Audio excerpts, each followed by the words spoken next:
गाजियाबाद में दृश्यम 2 की रिलीज से पहले उसी की तर्ज पर अपराध की पटकथा लिखी जा चुकी थी। 4 साल से घर में दफन शव को पुलिस ने खोद निकाला है।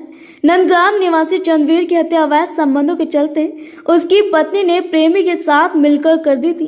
प्रेमी के घर में 6 फीट नीचे गड्ढा खोदकर शव को दबा दिया, ऊपर से फर्श डाल दिया। नंदग्राम पुलिस पति की गुमशुदगी की फाइल को बंद कर चुकी थी। वहीं पत्नी इस प्रकरण में अपने देवर को पति की हत्या में फंसाने की कोशिश करती रही। 4 साल बाद क्राइम ब्रांच टीम ने पूरे प्रकरण का खुलासा कर दिया, जिसमें पता चला कि मृतक की पत्नी और उसके पड़ोसी प्रेमी ने हत्या की। उन्हें गिरफ्तार कर लिया। आरोपी के पास से हत्या में इस्तेमाल तमंचा और कुल्हाड़ी भी बरामद की है।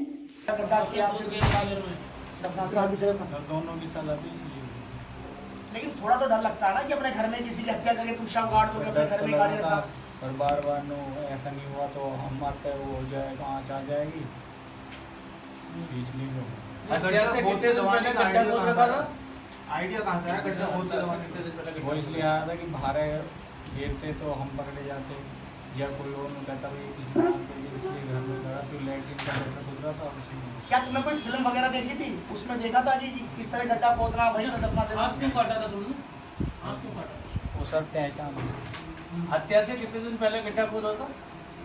4 दिन से 4 दिन पहले। खुद ही खोदा था, मजदूरों को खोदा था। नहीं खुद ही खोदा। चलो ठीक है। 2018 में सियानी गेट थाने पर एक मुकदमा लिखवाया गया था 364 का, चंद्रवीर के लापता हो जाने के संबंध में। तब पुलिस के द्वारा जो भी प्रयास किए गए थे उसमें कुछ खास लीड नहीं मिली थी, तब इस मुकदमे को बंद कर दिया गया।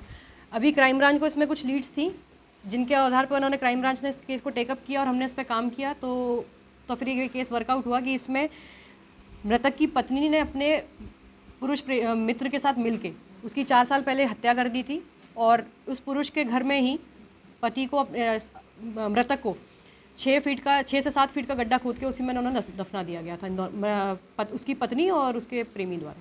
पहचान ना हो सके इसके लिए क्या उन्होंने बॉडी के किसी भाग को काटा भी था, इंक्लूड किया था उसे?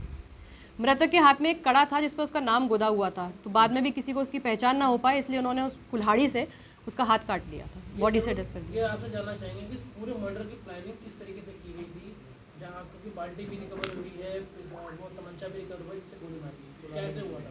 मृतक की पत्नी ने अपने प्रेमी के साथ मिलकर इसकी घटना का पूरा प्लान पहले से ही कर रखा था। इन्होंने गड्ढा पहले से ही खोद रखा था कि जब भी हमको टाइम मिले, तो जब भी हमको लगेगा कि हमारे पास मौका है, तब वो मार के जल्दी से उस गड्ढे में दफना दे, गड्ढे से स्मेल ना आए, इसलिए उन्होंने काफ़ी गहरा गड्ढा खोदा, कहीं बाहर किसी को पता ना पड़े। गड्ढे में उसको दफनाने के बाद थोड़े दिनों बाद पहले खड़ंजा बिछाया, उसके बाद उसको प्लास्टर भी करा दिया, जिससे कि किसी को उस पर शक ना हो। मैडम 4 साल काफी लंबा समय और आज केस का खुलासा, तो खुलासे तक कैसे पहुंची आपकी क्राइम ब्रांच? खुलासे में हमारे पास जो लीड्स थी, जब उन्होंने उस पर हमने काम किया और पूछताछ शुरू की, पूछताछ शुरू करने पे हमको कुछ ऐसी चीज़ें लगी, संदिग्ध लगी कि हाँ मतलब कुछ केस में ऐसा है कि लापता होने के बाद भी जिस तरीके से काम हुए थे कि कहीं जा सकता है, उसके मोबाइल फ़ोन को भी हमने दोबारा सर्च कराया उस टाइम की अगर कोई थी कि कहीं वो जा सकता है, उसके घर वार में भी सब जगह हमने दोबारा पता कराया, बट वो कहीं नहीं मिला। तो जो हमारा शक था वो पुख्ता होता गया कि इसकी मृत्यु हो सकी, इसकी संभावना है। इसमें मृतक की बेटी ने कुछ ऐसे लीड्स दिए थे आप लोगों को बातचीत में, क्या उसको जानकारी थी? और जो जगह आप लोगों ने खोद करके फिलहाल उसके कंकाल को निकाला है, वो पिन पॉइंट लोकेशन किसने बताई?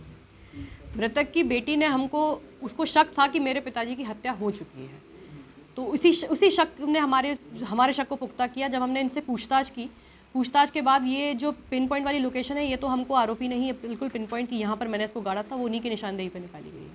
मैम जिस समय मैम डाला था, उसको गड्ढा खोद के दबाया था, उस समय घर की कंडीशन क्या थी और आज घर की कंडीशन क्या थी? तब से अब तक में काफ़ी अंतर है।